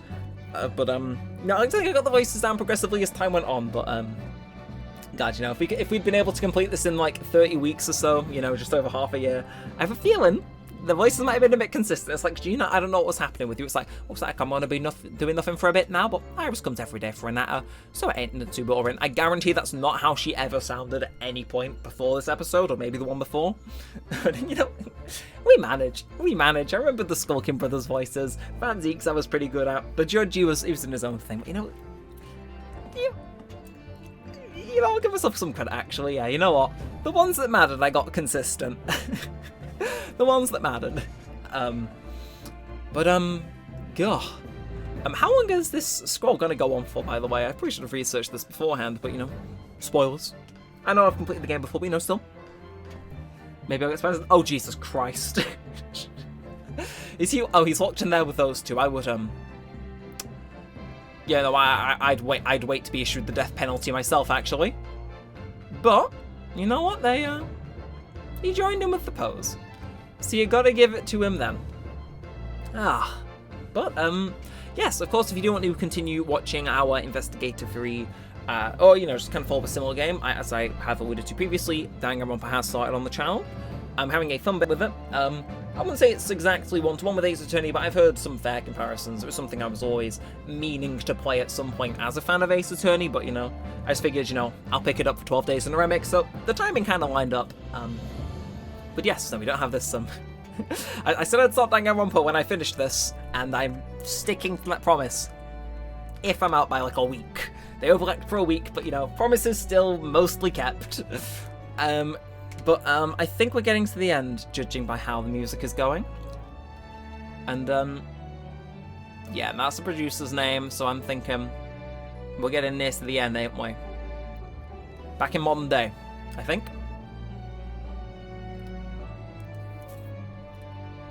Hey, it's the photo. I think that got handed out as a free art piece at some point. I could be wrong, but yeah. Look at us go. We're a team who have someone else's cat now. Go us! And is that... I assume that's not going to be all for credits. Nah, we got another scroll. See, I always like showing all the credits. Or at least doing my best to. Because, you know, a lot of people worked on this game. And I took an effing long time to get through it. But yeah, no, actually, this was the first time I'd properly played the game. I should have clarified. I originally played this on the 3DS using the fan translation. Which, to be fair, if you ever wonder why I was stumbling over certain names or getting them wrong, that is why. So, McGilded is called a McGundle, or McGundle, which I think was the one that stuck out to me the most. Obviously, Iris, Sholmes, they all... No, Sholmes was originally Holmes. But, you know, a few of them had different names, which especially towards the beginning of the series, where I'd played the 3DS translation by fans more recently, it was kind of interesting. Whereas we went along, we kind of got more used to it. You know, it is how it is. But that also means it was the first time I had played the game in English. Because previously, they hadn't gone and dubbed it, it was just the Japanese sound effects, which you get oddly used to. Like, I can still imagine the Japanese objection sound effect, and in my head, I think that is probably the more impactful of the two. And that's the only time I've ever gone and done that. I played a full Ace Attorney game with Japanese voices. Like, I've played the odd case on the 3DS version in Japan, Japanese, you know, see, oh, can I memorize the button presses? You're trying to be smart. But, no, that was, this is the first time I think I have played through a Ace Attorney game in both available languages. Or at least dubs, obviously. I do not natively speak Japanese. I'm not sure if that was ever obvious. But no. Oh, that's cruel. You made him stop walking there? You... Oh! Oh, that's... Oh. That's kind of evil. That's kind of evil. That said, when we do get around to playing the second game, I am very interested, because I've heard things and tweaks. I know there are no animated cutscenes, so I'm very interested as to if we get... What would it... I think, like...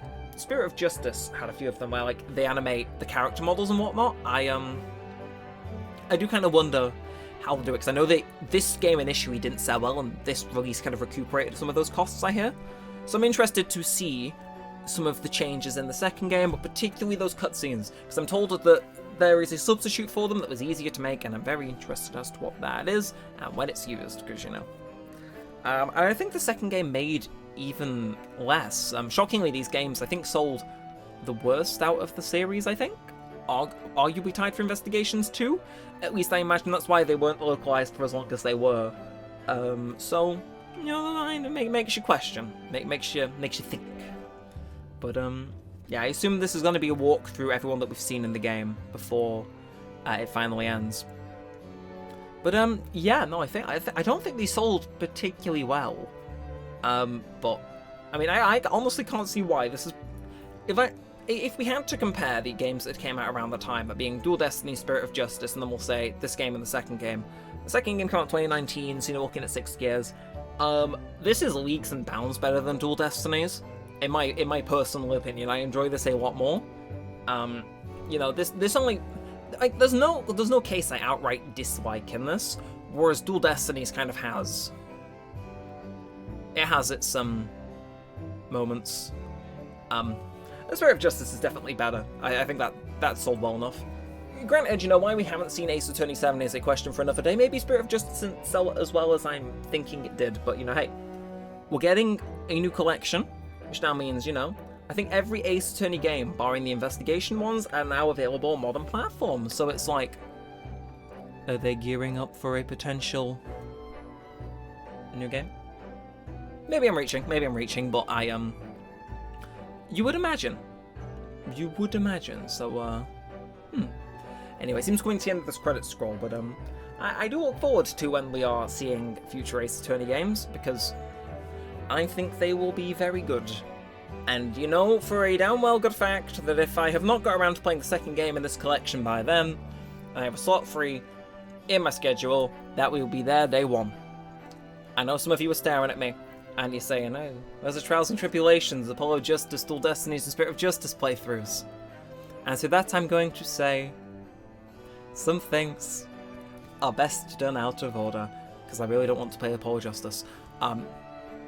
But a special thanks on screen. I think we're getting to the end of it, so yeah, if Ace Attorney 7 ever drops, we're gonna be there. Oh, I might play Spirit of Justice. I think that is my favorite game in the series. I maybe I'll do Trials and Tribulations. It is what it is. But it seems that another thing that is something is that the credits is over. I like the stylized Capcom logo there, though. It's cool. And the Great Ace Attorney Adventures, Finn. So, of course, that does leave the future sequel, and I'm not going to make any promises about when it's going to begin. But for what it's worth, it was pretty fun. So, Fleeting Farewell awarded. Yes, indeed. And I think if there is no overdue post-credits scene, it's going to take us back to the home screen.